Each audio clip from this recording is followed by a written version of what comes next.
Hi everybody, welcome to CMN 153. My name is Lillian Ruiz and I am the instructor of the class. And I thought what I would do in this video is orient you to the class by talking a little bit about the syllabus and the course outline, giving you a sense of what we will be doing this semester. And then we can begin with the actual course proper next week. So I assume since you are watching this video, you've made your way onto Moodle, so congratulations. And you can see that on our Moodle site, we've got several sections at the top. The first is entitled Syllabus and Other Documents. And within that folder is where I've posted our syllabus and our course outline, which is a calendar of what we will be doing over the course of the semester. Those are the handouts that I would have distributed to you if we were meeting live. And I'll continue to upload important information that I would normally distribute in a handout in the Syllabus and Other Documents folder. And then you can see that there's a section there for assignment dates that, although I've listed the assignment dates on the outline, I still wanted to also have the assignment dates listed separately so that you could see them all in one list. And I also have a folder for past class sessions. And what I'm going to be doing is basically keeping the current week up on our Moodle section. And when that week has gone by, I will be posting that week in the past class sections folder so that you can access it throughout the entire semester. But basically, the visible week to you in the Moodle section will be the current week that we're working on. You can also see that I've got a section entitled Discussion Forum, and this is where I'm going to try to duplicate what we would be doing in class during a class discussion, where you would be interacting with me and interacting with your classmates. I've got an optional live chat, not required, but if you wanted to interact with me or your classmates via chat, this would be the way that you would do that. You would just click on that icon. And the same with Zoom. If it turns out that you wanted to interact with me via Zoom, again, it's optional. You could just click on that icon and that would take you to my Zoom. So as I indicated, I thought what I would do is just review the syllabus and then the course outline to give you an idea of what the course is about. So if you're looking at the syllabus that I had uploaded in the syllabus and other course documents folder, you can see that I've started by just giving some logistical information at the top. My name is there, Lillian Ruiz. Usually that's one of the first questions I'm asked is, what should I call you? Most people call me Lillian. I'm pretty informal. I like to joke that as long as you don't call me Hey Shorty, everything should be fine. So call me what you feel comfortable with. My email address is there. Notice that it's just my surname, Ruiz, R-U-I-Z, at gcc.mass.edu. So if you ever see an email address that's just a surname, that means somebody's been at GCC for a very long time. And I started at GCC in 1993, so this was the very early days of the internet. And my phone is there as well, 775-1236. I'm likely not to be in my office, but you can always leave a voicemail, and I will be checking my voicemail regularly. My office is in North 328A. And for office hours, if you wanted to meet with me, you've got quite a few options. You can meet with me via Zoom by appointment, or you can meet with me by appointment via chat room, or you can meet with me by appointment via telephone, or you can meet with me by appointment in person. So I'm trying to be as flexible as possible. So this class, it comes with a textbook, Media and Culture, Mass Communication in a Digital Age by Campbell. Now, I've got the 11th edition as our edition because I believe there are used copies in the GCC bookstore that you can purchase. However, you can use an earlier or a later edition because most of the editions are pretty comparable. Slight differences between them. But basically, this gives you an overview of the history of media. So I will be posting also, or I will be putting a copy of the text on reserve in the GCC library for those of you who wanted to access the textbook in that way.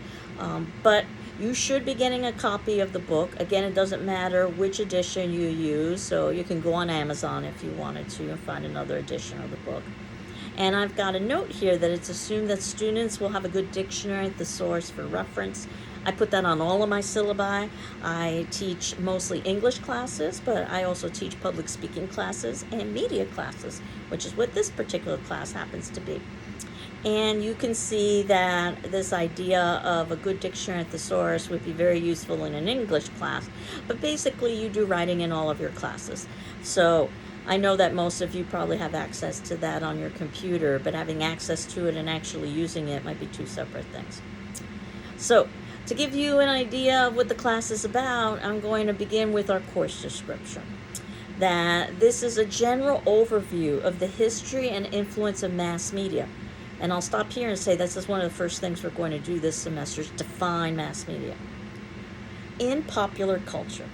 And that's something else that we're going to be doing is defining what popular culture is. So this is a general overview of the history and influence of mass media on popular culture. The course examines advertising, books, newspapers, magazines, radio, film, television, gaming, music, and the internet, with a focus on developing visual literacy and critical thinking skills.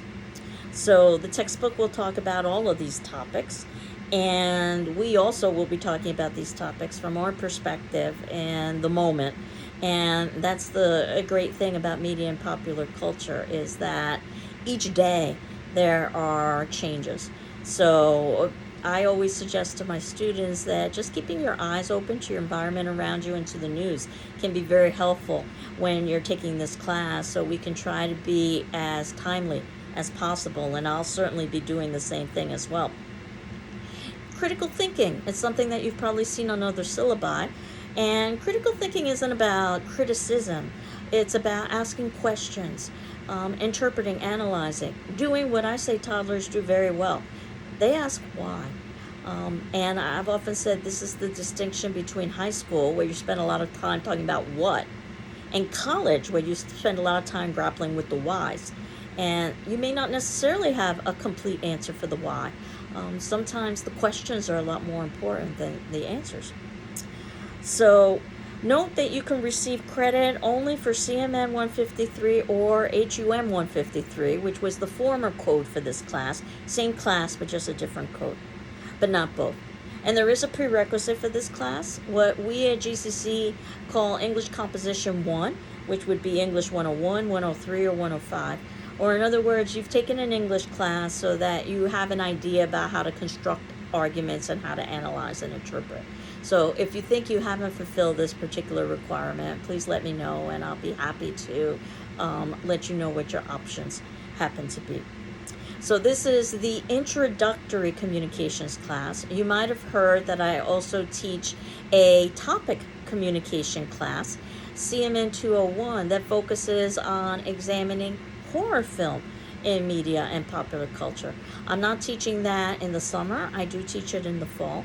In the summer, however, I am teaching a micro course, which is basically a community ed course on horror film at downtown in the Lava Center, where there are no grades and there's no evaluation. It's basically film screenings and discussion. So if you think you're interested in any of those two, please let me know. So student learning outcomes is the place I'm at in the syllabus, where I've got 5 elements listed. Number 1, to identify and understand contemporary media techniques. Number 2, to read and critically examine the images in contemporary media. Keep in mind that contemporary media is meant for profit and for entertainment, not for analysis. But I think you can learn so much by applying the analytic skills that you would use in other classes, such as literature classes, to media, such as advertising, for instance. And we'll talk about some of that when we get to our advertising section, and also talk about that in the context of all of the media we will be examining over the course of the semester.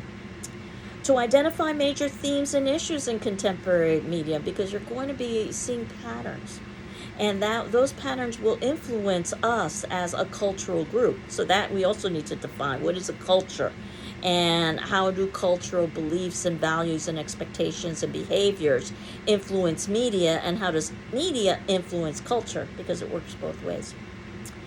To see the relationship between media and our society, and of course to improve oral and written communication skills, which I have on all of my syllabi. So basically, CMN 153 is a general introduction to the content and techniques of contemporary media by examining representative mass media. We obviously can't examine everything in mass media. And as I indicated, the textbook will give you some history of all of these elements in mass media and also introduce you to some language, to some vocabulary, to some jargon associated with media studies. This course emphasizes critical thinking, critical analysis, critical writing. Again, not criticism, but asking questions and interpreting. So procedures, how am I going to do this? I'm trying to duplicate as much as possible what would occur if we were meeting in a live classroom, or sometimes known as a brick and mortar classroom. So if we were meeting in a live classroom, we would be meeting on Tuesdays and Thursdays at 1 p.m. So what that means is that every Tuesday and Thursday at 1 p.m., you can assume that you will be finding a video much like this one that would be talking about the content that I would normally discuss in class. Now, I'm going to try to post those videos earlier, but certainly you can expect them on Tuesdays and Thursdays by 1 p.m. And then you have 48 hours to watch that particular video and to answer the corresponding attendance question. So what I'm going to be doing is creating a question that's based on that video in the class readings, and that will be in our discussion forum section. And when you respond to that question, that counts as your attendance for the class, as if you were participating in class. So I'm not evaluating the content of the question, just merely answering the question satisfies your attendance requirement.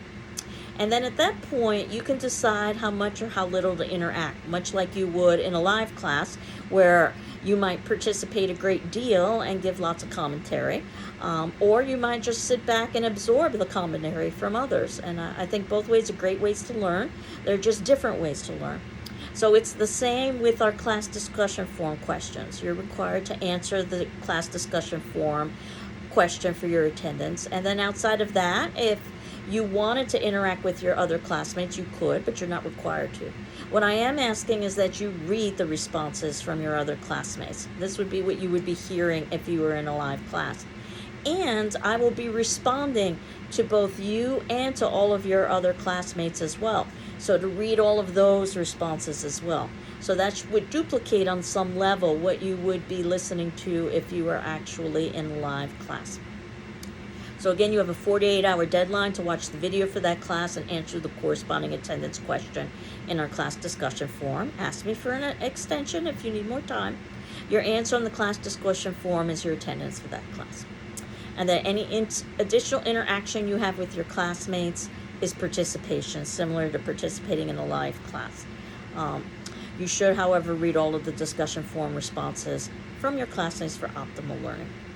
The written assignments that you do, that I'm going to be talking about in a few minutes, some of them are informal. I call them journals. Some of them are more formal, such as the final project and the final exam. All of them, I'm going to ask you to submit to my email throughout the course of the semester, because that's how my grading program works best. Again, my email is ruiz, R-U-I-Z, @gcc.mass.edu. And send that via PDF, because again, that's how my grading program works, and I will return the assignments to you, to your email, with my feedback. So, course requirements. There's some general suggestions. Of course, complete all reading and writing assignments by the due date. You will submit periodic journal entries discussing your reactions to the various media that I'll talk about in a moment. There also is a final exam. You should know that the final exam is an essay exam, and it's open book, open notes. So basically, the final exam is a way for you to synthesize everything that we've put together in this class. This is not a class of memorization where you have to remember dates or names. It's about understanding concepts. So all of your writing and all of your reading and all of the class videos are basically ways to help prepare you for that final exam. So those journals that I was talking about, and there's a section here on the syllabus entitled Response Journal, that the journals are meant as an opportunity for students to analyze media. The guidelines will be very informal, as each student should use the journals as an opportunity to explore the media in the way a student feels would be the most beneficial. Now, I'll give some suggestions in class if you wanted a particular idea, but on the whole, the journal should reflect whatever relevant thoughts or questions, because again, sometimes the questions are more important than the answers, that the student has about that particular form of media. And then I will be collecting those on a regular basis and evaluating them, not for content or not for mechanics, just for content. So it's as if we were having a conversation on paper. So not for grammar or mechanics. And that means that I'm grading it informally on a checkmark system, with an excellent being a plus, a good being a check plus, a satisfactory being a check. There also is a less than satisfactory and unsatisfactory, but the grades usually fall in those first three categories of excellent, good, or satisfactory. Late journals will lower your grade by 1 full grade, and no late journal will be accepted after 1 week has elapsed, unless you've made other arrangements with me beforehand. So again, do ask for an extension if you need one. And I'll talk about due dates in a few minutes, but you'll notice that on the syllabus it also says Institutional Services Disability Statement. So if you have taken classes at GCC previously, you're probably familiar with this, but I wanted to read it out loud. That Greenfield Community College values inclusion and equal access to its programs and activities, and is committed to fostering an environment of respect and full participation. Our goal is to create learning environments that are equitable, inclusive, and welcoming. If there are aspects of the instruction or design of this course that result in barriers to your inclusion or accurate assessment or achievement, please notify the instructor as soon as possible. And if you're a student with a disability and may need reasonable academic accommodations, please contact the Office of Disability Services as soon as possible to discuss your needs and options, and the contact information is listed there. Attendance. So class activity and discussion, which we would be doing through our discussion forum, is extremely important, can't be made up. So absences and tardiness will be negatively reflected in your participation grade. So there is a participation grade. And while each case is different, anything more than one absence could lower your grade. So the idea is that you are watching the videos and responding to the corresponding attendance questions in a timely fashion. Excessive absences could even result in failure. And you don't need to notify me that you're going to be absent for a particular class, but do speak with me if you're missing multiple discussion forum responses. And you can consult with me either by appointment, whether it be via Zoom or whether it be chat or email or even in person. Course project. So there is a final course project, and it's something you can begin thinking about now, but it isn't due until the very ending of the semester, though obviously the sooner you hand it in, the better off everybody is. That's going to be an analysis of a particular form or technique of media, and we'll talk about guidelines soon. It's due on or before the last day of class, and again, I encourage early submissions. I suspect most of you will probably write a paper that includes text, and that means it should be typed, double-spaced, have 1-inch borders, pages should be numbered. You should have cover pages, which is just a separate sheet of paper that lists the title, your name, the course and section number, my name, and the due date. However, keep in mind this is a media class, so you can begin thinking now if you want to do something a little bit more creative. For instance, if you wanted to film your own television commercial, for instance, and then analyze what you did in that commercial. So you've got some options here. Now, if you can hand in your course project early enough, you have the option to revise your graded project, subject to permission of the instructor for a higher grade. So again, more incentive to try to get in your graded project early rather than late, but certainly by the ending of the semester. Consult with me if you wish to revise. We're talking about how you would go about doing that. And basically, you would submit in your original graded project with my commentary on it, along with your revision. You get the higher of the 2 grades. And this would be graded on a letter scale, where grammar and mechanics would count just as much as content, because it is formal. I'm going to skip the plagiarism section and go straight to the grading section. I'll talk about plagiarism next class. So these are approximate percentages. 10% is participation, watching the class videos, responding to the discussion forum questions, being engaged. 30% are those journals which you will be doing on a regular basis over the course of the semester after the first couple of weeks. And keep in mind, they're graded informally on a checkmark system, not for grammar or mechanics, but just for content. 30% that final course project, which again is due at the ending of the semester, and you can elect to take some creative approaches subject to approval by me. And if you can submit in that course project early enough, you could revise it for a higher grade if you so wanted to. And 30% that essay final examination I told you, where I'm going to give you a series of essay questions and ask you to choose to answer, respond. But it's open book, open notes, and you can use things such as your journals, your final project, the class video, the class discussion forum responses, the readings, and so forth. And the grading scale: A for excellent, B for good, C satisfactory. And yes, there are letters after C, but I try not to discuss them, especially on the first day of class.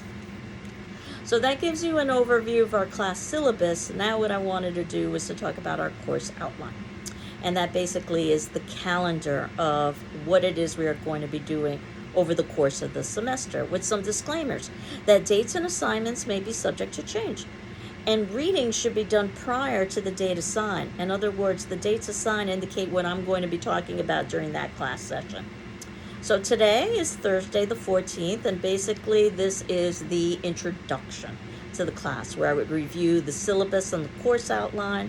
And you can see that below this video I've got the notes for that particular class, where it indicates that what I've done today is review the syllabus, the course outline.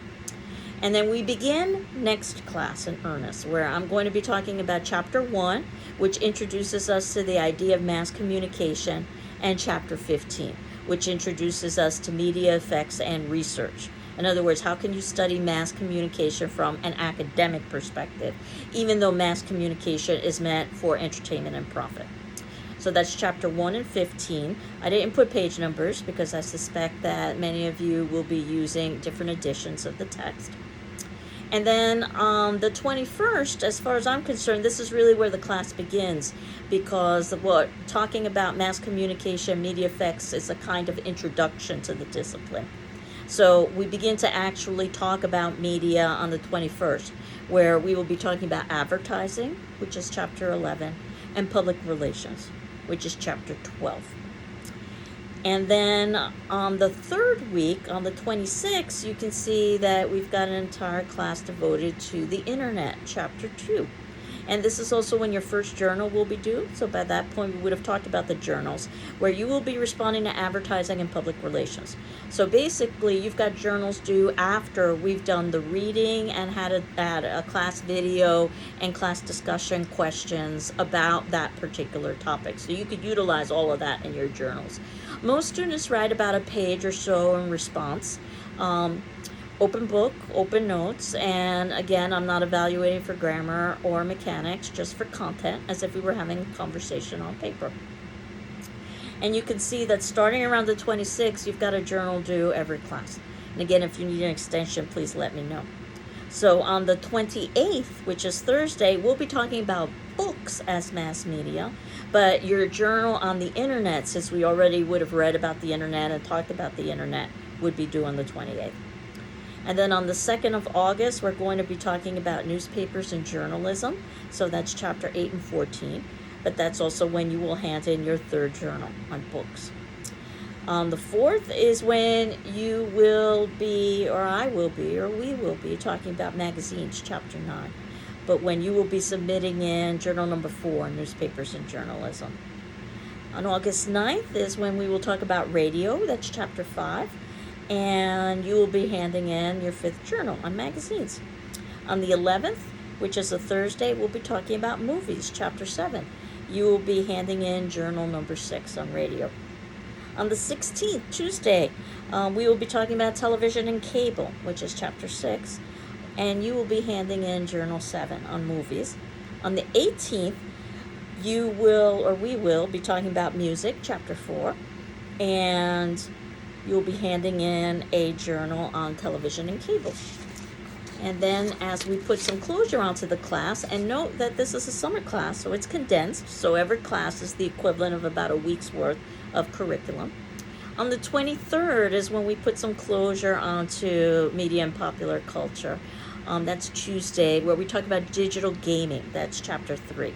This is where you hand in journal number 9 on music.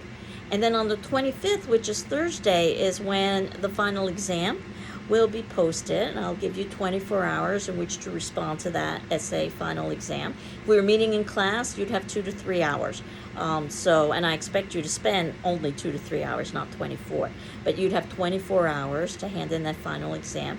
That would also be the date in which your final course project would be due. And if you haven't already handed in journal number 10 on digital gaming, you would need to hand in that journal as well, though you could certainly hand it in early. And then I have one last class on the 30th, Tuesday, a catch-up, so that if anything were to happen and we were to fall behind, we could always utilize that class. If it turns out that we don't need that class, we can end the semester a little bit early so that you can prepare for the fall semester. So that gives you an idea of what we will be doing over the course of the semester.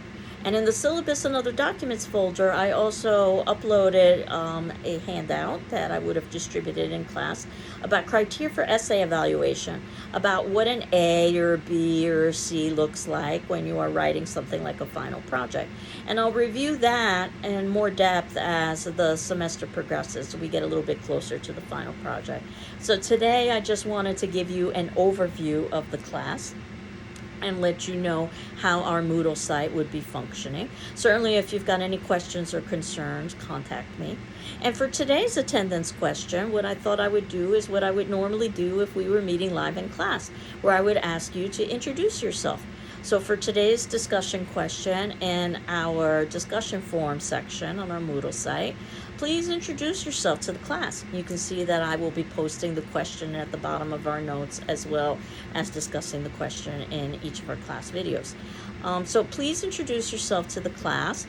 Feel free to upload pictures or video, but not required. And I hope you're all doing well. I'm doing well. And again, if you wanted more information about that film viewing at the Lava Center on horror film, or if you wanted more information about the media and popular culture course talking about how horror film has influenced media and popular culture, that would be CMN 201 in the fall. Please let me know. Again, I hope you're doing well. I'm doing well, and we will continue on next class. Take care. Bye-bye.